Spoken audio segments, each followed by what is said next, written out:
जी जी नमस्कार। सर नमस्कार। जी नमस्कार। सर मैं ये कह रहा था जी। कि हमारे ये कभी पुलिस अफसर का फोन आया था मेरे पास। हाँ हाँ। उन्होंने मेरे को ये बोले हैं कि आपके खिलाफ साइबर क्राइम में आपके ऊपर एफआईआर मतलब जो है सो है, ओके। और आपको वारंट इशू हम कर रहे हैं अच्छा, तो बहुत अच्छी बात है। दिल्ली की बेगमपुर थाने से। ओके। आपने वीडियो कॉलिंग करके हम्म। और अश्लील हरकतें करी है। ओके। मैंने बोला सर करी है या कराया गया है, हाँ इस हाँ। पर आप मुझे कुछ जानकारी दीजिए। मुझे तो कुछ समझ में नहीं आता जो आखिरकार आप कानून को क्या कर रहे हैं, कानून हमें क्या करेगी। हम्म। हम तो कुछ जानते नहीं है इतना मोबाइल के बारे में। हाँ हाँ। तो उन्होंने मेरे को बोल रहे हैं कि आपको जब हम गिरफ्तार करके लाएंगे फिर आपको पता चलेगा और आपकी बेइज्जती होगी। हम्म। फिर आपको जो है सो पता चलेगा बेटा, हम्म। छूटोगे भी नहीं आप कभी उनकी जीवन। हर बात को रिकॉर्ड करिए अब से। लेकिन मैं आपको ये नंबर लिखाना चाहता हूँ, हाँ।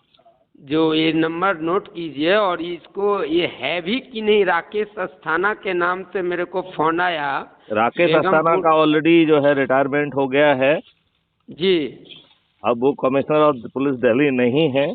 और कमिश्नर ऑफ पुलिस दिल्ली बहुत बड़ी चीज होता है, समझ गए ना। जी जी वो जी संतोष जी कुमार जी जैसे छोटे आदमी के लिए फोन करने के लिए कमिश्नर नहीं होता है। जी। तो ये नंबर नोट करें सर थोड़ी सी, और इस कुछ नंबर को थोड़ा सा संपर्क तो में लीजिए जो आखिरकार ऐसे नहीं नहीं काम ठीक। क्यों हाँ, किया मेरे साथ।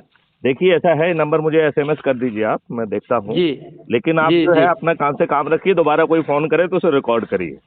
ओके और सर, इसको ठीक है। रिपोर्ट करिए कि साहब मैंने ऐसा कुछ नहीं किया, ये फोन आया है, मुझे लगता है हम्म, 420 ऐसा करके पुलिस को रिपोर्ट करिए।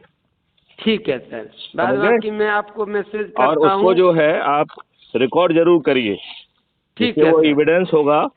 हम्म। समझ गए ना, किसी ने भी जी फर्जी फोन किया है। जी। आप इस तरीके के धंधे में तो है नहीं कि हैं। नहीं नहीं, हम तो कभी ऐसे रहे नहीं सर। हम्म। तो बस इसका लेकिन मतलब है किसी ने, फर्जी व्यक्ति ने आपको डराने की कोशिश की है। हम्म, आप उसको रिकॉर्ड करिए और राइटिंग में पुलिस को रिपोर्ट भी करिए। मैंने अभी अफसर जी से भी यही बात करी है मुंबई। हम्म। उन्होंने भी यही बात बोले हैं, लेकिन हम्म। मुझे उन पर थोड़ा सा लगा कि सर से थोड़ा सा आपसे बात करूं। तब मैंने आपको डायरेक्ट कॉल किया कि मैं राकेश घबरा अस्थाना गया ये हूँ। जो है कमिश्नर ऑफ पुलिस हैं, रहे हैं, हम्म। और वो अब रिटायर हो गए हैं। बहुत ही सीजन, बहुत अच्छे अधिकारी हैं। फालतू की बकवास के लिए कमिश्नर के पास कभी समय नहीं होता है, समझ हाँ गए। पता नहीं, लेकिन उन्होंने दिल्ली का एक बेगमपुर थाना है उसके एक नाम बोला तो है, कोई तो बात नहीं मुझे है, भी। नाम बोला होगा, जो जो होगा वारंट जारी करेगा तो कार्रवाई करेंगे, उसमें क्या दिक्कत वाली बात है।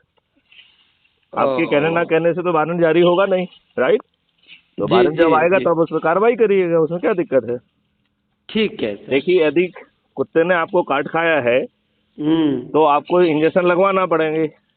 और ये बात तो ये है। तो मुझे नकली कुत्ता लग रहा है। तो ओ नकली कुत्ते नहीं को जो है। सर, ऐसा है कि आप पुलिस डिपार्टमेंट में रह चुके हैं हम्म। और आपको जितना अनुभव है उसी मार्ग से हम लोग भी चल रहे हैं। हम्म। रात जो है सो यूट्यूब पर एक मेरे को टिप्पणी किया, हम्म। उस नंबर को मैंने जो है सो व्हाट्सएप पर लिया।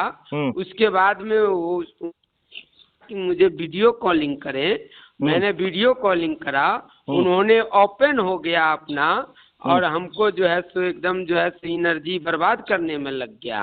फिर उसके बाद उन्होंने मेरे को बोल रहा है मैं आपकी वीडियो रिकॉर्ड कर ली है, हम्म। और मैं आपको यदि 5,000 रुपया आप नहीं देंगे मेरे हम्म। को, हम्म। तो मैं आपको जो है सो वायरल कर दूंगा वीडियो। तो अच्छी बात है, आपने कोई गलत बात कही क्या उसमें वीडियो में। नहीं, मैंने इसमें गलत बात नहीं करी, लेकिन मैंने उनको ये देखा हम्म। कि ये आदमी मेरे को ऐसे क्यों कह रहा है। अरे आपको जो है ना कहने वाले, ब्लैकमेल करने वाले हजारों लोग होते हैं, आप क्यों चक्कर में पड़े हुए हैं। नहीं, वही आपसे थोड़ा सा सहयोग मांग रहा हूँ कि ये पुलिस जो फोन सहयोग मैंने किया है आपको मेरे बता को। दिया है कि आप उसको रिकॉर्ड करिए, इसके बारे में हम्म। राइटिंग में रिपोर्ट करके पुलिस को रिपोर्ट कर दीजिए। जो हाँ तो आपके थोड़ा सा आप इस नंबर को एक बार चेक कर लेते हैं ना ये अपने काम जो तरीके है, से। ये सब काम जो है ना मैथिली शरण गुप्त का नहीं है बेटे, समझ गए। ठीक है सर, आप ठीक इसकी है। जो है ना, ये तो सीधे सीधे से बात है कि फर्जी फोन है ये। इसको आप रिपोर्ट करिए जो है पुलिस को, राइट? ठीक है, ठीक है, इसको रिपोर्ट करिए। ठीक और है। वो जो फोन किया गया है वो भी फर्जी होगा, जो पुलिस वाले का फोन बताया जा रहा है वो फर्जी फोन होगा। ठीक है सर, समझ मैं गए ना? बाद बाकी उसमें अभी कोई आपको संदेह वाली थोड़ा बात ही नहीं है। पता नहीं, अब अफसर जी को मैंने सारे नंबर भेजा हूँ, एक बार आप अफसर जी से कांटेक्ट कर लीजिए, थोड़ा सा मुझे लग जाएगा कि नहीं मुझे सहयोग आप कर रहे हो। आप उसको जो है सीधे पुलिस में रिपोर्ट करिए कि साहब इस तरीके का फर्जी फोन आया है जो कि कानूनी रूप से अपराध है, इसमें अपराध पंजीबद्ध करके कृपया वैधानिक कार्रवाई करें। समझ गए? लेकिन पुलिस वाले सुनते नहीं है सर, मैंने तो परसों अरे एक आप अपना एक्सीडेंटल काम करिए मामला ना। में गया था यदि और पुलिस मेरी नहीं बातों सुनती को है, सुना नहीं। पुलिस नहीं सुनती है तो हमने आपको बताया था कि 154(3) में आप डीसीपी के पास जा सकते हैं। यदि डीसीपी नहीं सुनते हैं तो 156(3) में आप कोर्ट में जा सकते हैं। और यदि आपकी नॉर्मल कोर्ट नहीं सुनती है तो 482 में आप हाई कोर्ट जा सकते हैं। नहीं, लेकिन आखिरकार ऐसा हो क्यों रहा है सर, मुझे तो ये नहीं समझ में आ रहा है, कानून वो कहाँ आप जा किसी रहा को है, मालूम पड़ गया होगा व्यवस्था कि कहाँ आप जा जो रहा है है। डरने वाले व्यक्ति हैं तो आपसे कुछ पैसा वसूल हो जाए इसलिए हो रहा है, और क्या हो रहा है। उसने अकाउंट नंबर भी अभी भेजा है मेरे को, वो कह रहा आप है वो कि सब डिटेल 15,000 देखिए कि रुपया साहब इन्होंने डालो। ये अकाउंट नंबर भेजा है, उसके व्हाट्सएप पे डिटेल करिए। ये 420 है शुद्ध, इसको आप जो है आप जी, रिपोर्ट करिए। ठीक है सर, ठीक इसको है, रिपोर्ट करिए और रिपोर्ट की एक कॉपी मुझे भेजिए। ठीक है सर। जय हिंद सर। जय हिंद, जय भारत। जय भारत।